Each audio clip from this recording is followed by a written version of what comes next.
Hey guys, Vladimir here with Desktop Makes. So Fusion just announced their November 2025 product update. Some nice feature updates here, and I'd like to go over some of what I would consider the highlights. Now there's lots of stuff here and you may have a different list, but I mainly stick to the design environment, so I'll show some of the features there that I find worth mentioning.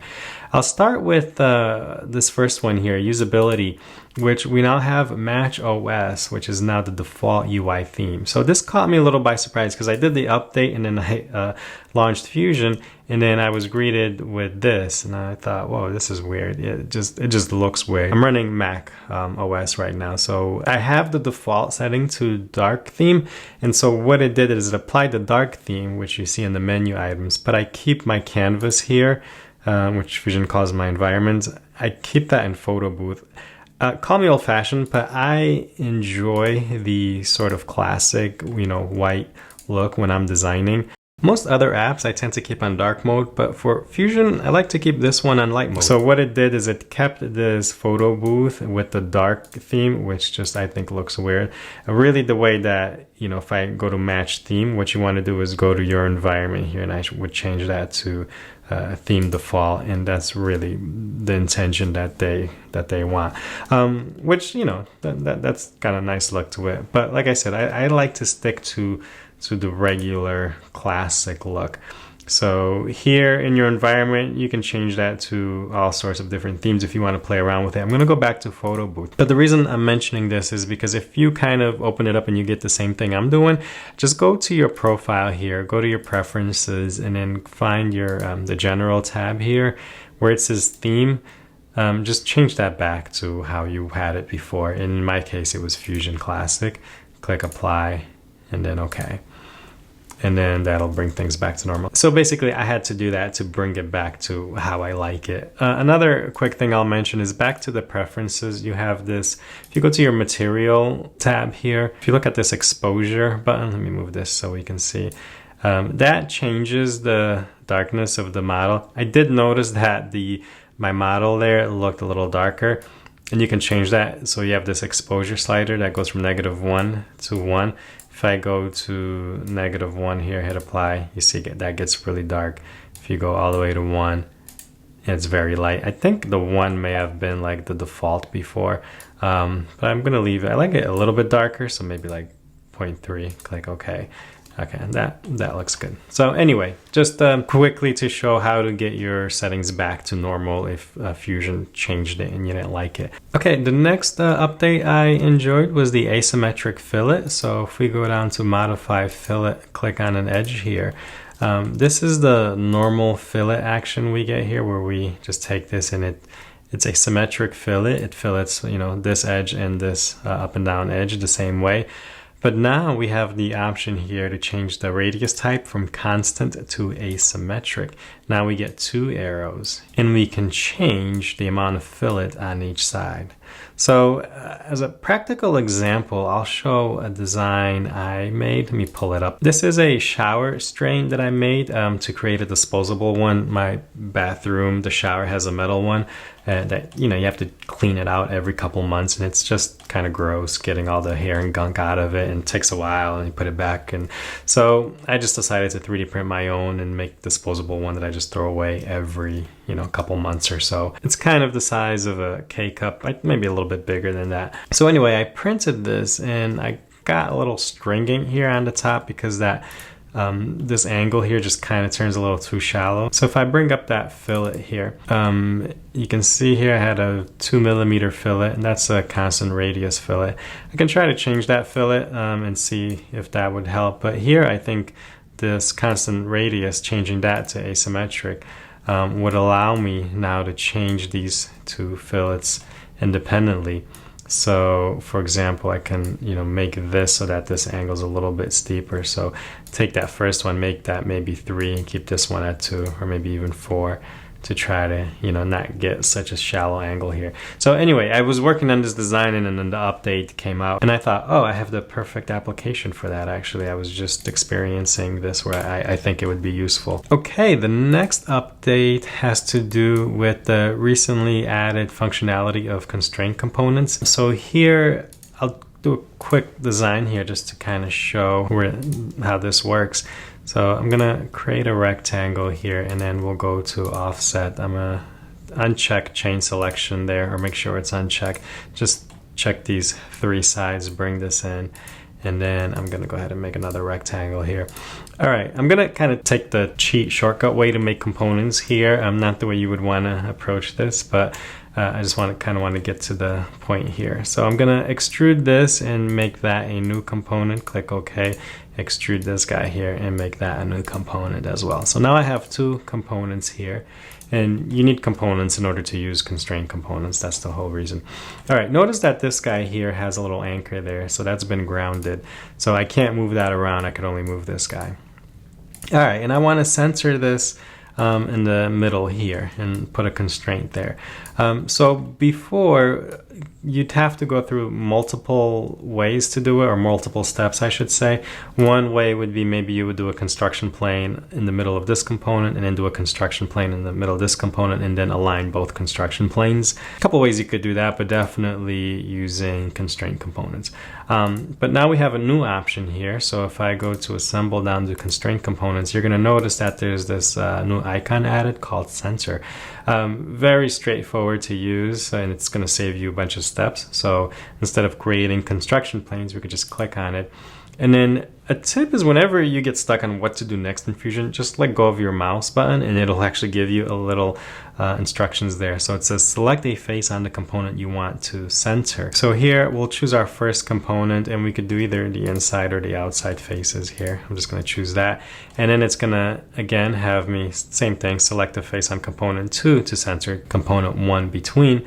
And here I'm going to select these 2 opposite faces here, and I'll click OK, and now it's automatically been centered here. So you could see that, and if I go to a top view here, I could move that up and down, or I say front to back, and then in this orientation I could move it up and down, but I can't, move it so that it's not centered. All right, and then we can actually continue to use the constraint components here to add more constraint.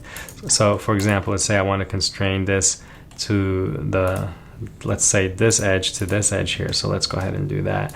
So right now we can see it's not constrained.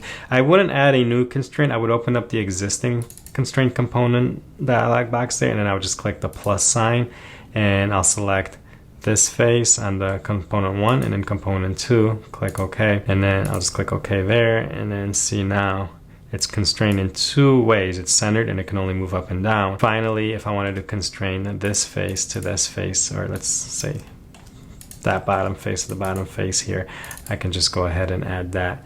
So kind of, doing a little recap on constraint components, but click on both of those, and then there we have it.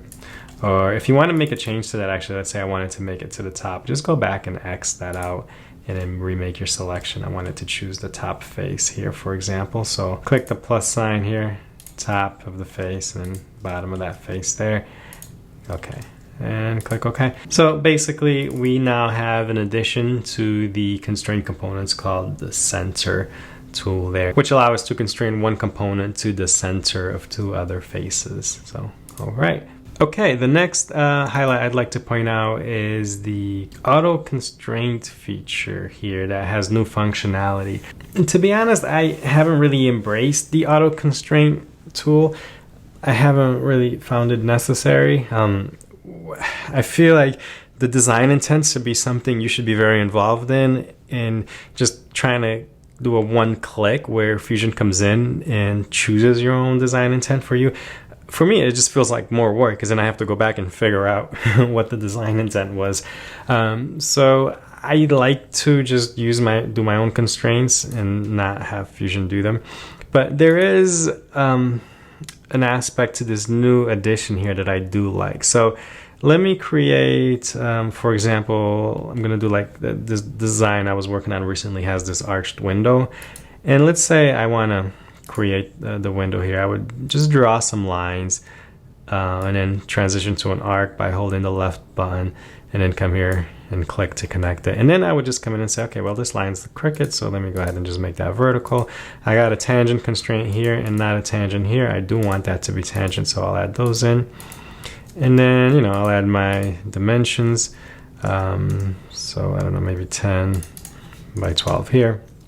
And then I'll constrain this to the midpoint, or to the center point with the midpoint constraint there. And there we have it.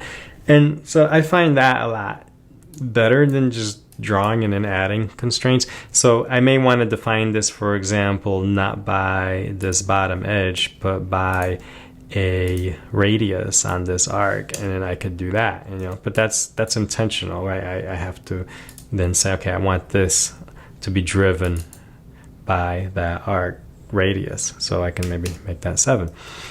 But let's go ahead now, and I'll show where I may start to change my mind, because I think there's some cases it could be useful here. So let's recreate that same design here.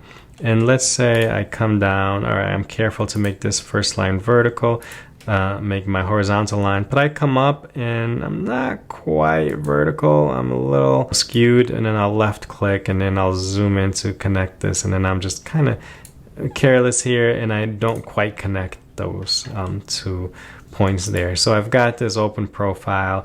I'm going to go ahead, and the only constraint I'm just going to add is just put this on the midpoint there. Okay, so now I can go and say, let's go to constraints and auto constraint, and I'll get the window. If you zoom all the way down, you're going to get the modified geometry here. I'm going to click on it and then watch what happens. It automatically made this line vertical. It added this second tangent here, and it closed that gap right there.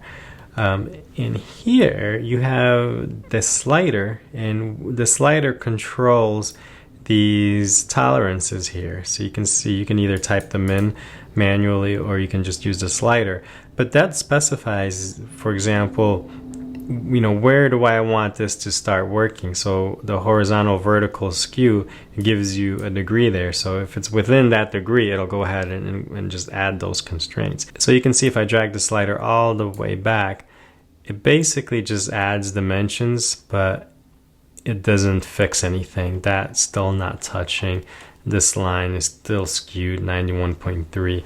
And as I bring it up, everything is set to 0. You start to close or bring in those tolerances. And so whatever falls within those tolerances, it'll go ahead and start adding the constraints. And all the way, if you bring it all the way to the right, it's you know, you've got your most generous tolerances here, or you can just manually enter them in. But anyway, that's where I think I find this useful. That's kind of cool that it closes the gaps there. And then I can come in, you know, add dimensions, make that 10, and it can actually define this by radius, so which is nice here, you know. And if I want, I can delete that and say, nah, I changed my mind, I want it defined by this length here, you know, change this to 12. So yeah, I can see stuff like this. Maybe for smaller designs, it's quick. I don't know. I'm still debating on how useful it is. Because then if it's a small design, it's easy to figure out. But if you got like a big sketch, then you kind of have to go in and see what it did to see what design intent it provided. Because again, you may wanted something defined by another way. But whether it speeds up your workflow, I'll let you determine that. One useful practical application I'm thinking where this could be helpful is if you bring in SVGs to Fusion, and you just, you know, where you go to insert SVGs. A lot of times the issues with those is that they come in and you have open profiles because these lines aren't exactly closed. And so if you can bring in sort of this complex SVG and then not have to like try to zoom in and see where it's open, if you can just go ahead and apply auto constraints, that's a situation where I think this could be really useful. Okay, and then the last thing I'll go over here is the new bounding box capability. If you go to the create menu, go down, you'll see where it says bounding solid, or I guess it's called bounding solid, not bounding box. If you click on it, you'll get this dialog box. And basically, this is just going to create a bounding box around your part. And where I've come across this before is in the CAM environment, when you need to machine something, or if you're using a CNC router, you need to basically you give it your stock and you tell it, length, width, height, and now you have something to reference to, machine. In this case, it works the same way basically within the solid environment. It's going to have you choose your objects. I've got 2 components here, so I'll just click both, and as I click to add, it's going to start drawing a box around it. And then you get some ways you can define it here within this dialog box. Type, relative size, or fixed size. If you choose fixed, you just enter dimensions for all your sides, or you can go with relative. Now you've got box, cylinder, or tube. Let's say, for example, relative box here would make the most sense. And then you would just enter your side offsets. Here you can say symmetric on all sides, or no offset, or all direction. So if I choose all directions, it's going to give me every single axis to enter an offset. Let's do symmetric sides. So I'll say maybe I want a 5mm offset on the sides. Let's say 2 on the top, 3 on the bottom. Round to the nearest one. Rigid group just means that it's going to go ahead and lock the relative position of the bounding solid to the components so that they move together. It says so right in the description there. All right, and then I'll click OK. And I have this box here. Looks like Fusion automatically sets the transparency a little lower so you can see what's inside it. Now, as far as 3D printing application, where I could see where this might be useful is if you want to make a mold, for example. So I've got the box and then these 2 components. If I turn both of them on and I come in and do maybe a modify, combine, I want to cut the inside components out and leave a hole in the middle here for a mold. I would go to combine, target body. I'll choose the box, and then my tool bodies are going to be these 2 components here. Make sure to select keep tools, click OK. Then if I untoggle the visibility of the components there, and let's do a section analysis here.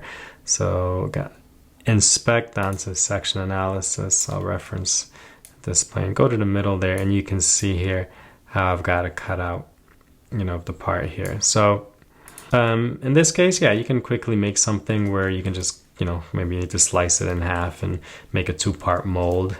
Quick way to do it. Not that hard to just draw a box around the part, but this automatically does it, which is nice. And so I don't know if you see any other practical application where you would use this in 3D printing or anything else besides machining, where it's built into the CAM environment. Let me know. Just curious to why Fusion felt it was important to add it within the Create environment. Okay, that's basically all the highlights I'm going to cover. There's more. Definitely, if you read the blog there, you'll see all the different product updates. So let me know in the comments if there's something that you felt was also important to you, or if you see another sort of, I like the practical applications of stuff, like how would I use this? So if there is an update and you see a practical application of it or a way you would use it, leave that in the comments. All right, guys, I will see you in the next one.